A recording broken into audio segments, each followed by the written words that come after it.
why did you pick transportation as a discipline, I guess? Like, I'm kind of maybe going back in history for you. Why do you like that?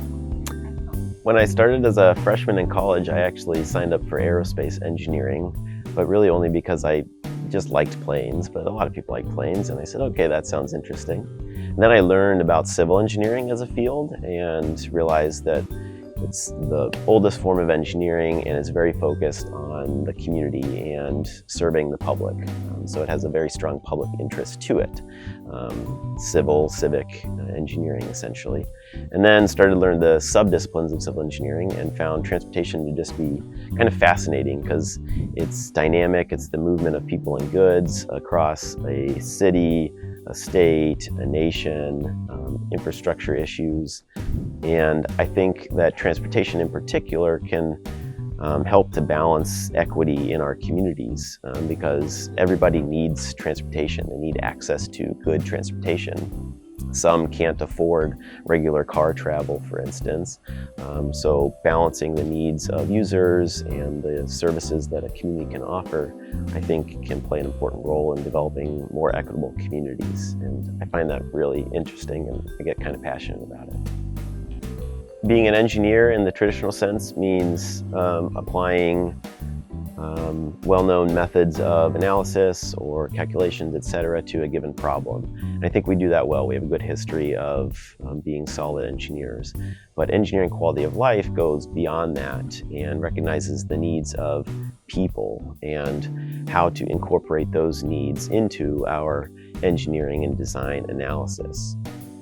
I am passionate about using transportation as a method of making communities better and improving communities or improving transportation systems for everyone in a community.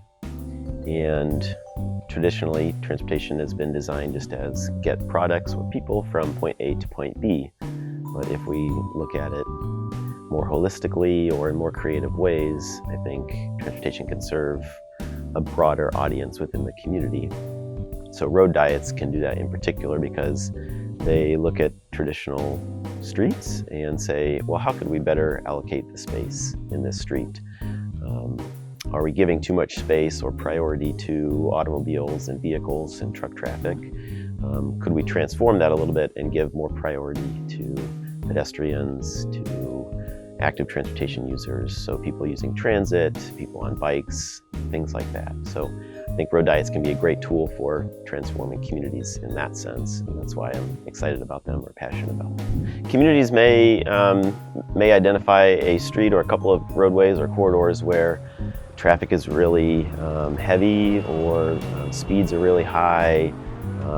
Not a lot of people walk or bike on that corridor, but the community has identified that as something they want to change because they want to increase people walking or they want to make it safer for people to use the bus system throughout there. So if a community identifies a corridor where, like I said, it's mostly automobile traffic and cars are traveling really fast, they may say, let's evaluate this and see if we can do something to change that. And a road diet is something that they would evaluate for that condition. What does it take to create a road diet, or like what's the process, I guess? Like, sure. How does it start? And then I could get into like other complications, challenges. Yeah. Expensive. Look, too many questions.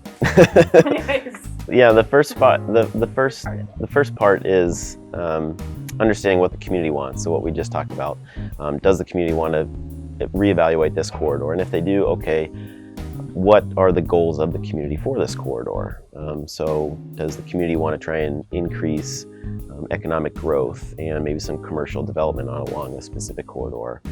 Do they just need more parking, or do they want to put in a bike path or connect a couple of bike routes through here? So we'll identify what the specific goals are of the community for a corridor, and then that way we can come up with metrics for how we're going to evaluate the impacts of a potential road diet. So the second part of that would be collecting a bunch of data on the existing roadway. So we'll collect the traffic volumes over the course of a day or two. We'll collect speed data and see how fast traffic is actually moving right now. We may collect counts of people who are using it by biking or walking. And then we'll also look at collision data. So maybe over the past 5 years, what's the history of collisions and crashes? What types of crashes? How are they occurring? Why are they occurring? That sort of stuff. And then from there, we'll build some simulation models and look at, okay, if we go from 4 lanes to 3 lanes, what kind of impact will that have on the traffic, say during the AM rush hour or during the PM rush hour? And it could have a positive impact, it could have a negative impact, but it's important to understand that. And then we can share that with the community and say, okay, here's what we're talking about. Here's how we think this road diet will maybe impact traffic.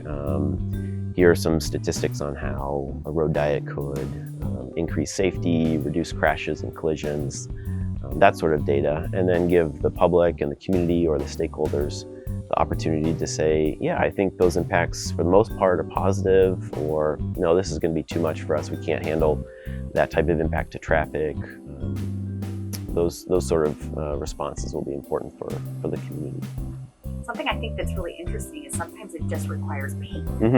You know, like that's really interesting to me. So absolutely. Can you kind of talk about that? Yeah. So the interesting thing about road diets is most of the time you already have the space for 4 lanes. So if you're going down to 3, you don't need to build out anything more. And so it could be as simple as restriping the roadway to the new configuration that you want. In the city of New Albany, we helped them implement a road diet along an important corridor in their downtown. But before doing that, we actually worked with them to restripe a smaller corridor and a smaller segment somewhere else in the city to a road diet, just to see how it would impact. So it's not only cheaper, but fairly quick to implement. And so if the city wants to try it out, they could certainly do that kind of in an easy way. The town of Clarksville, Indiana, which is right next to New Albany, Indiana, to evaluate an important corridor through their city.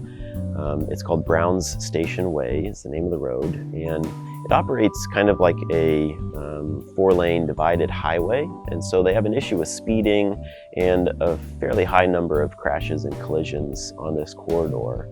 And so they've hired us to evaluate the corridor and see what changes we can implement to perhaps slow people down, to make it more viable for pedestrians and bicyclists.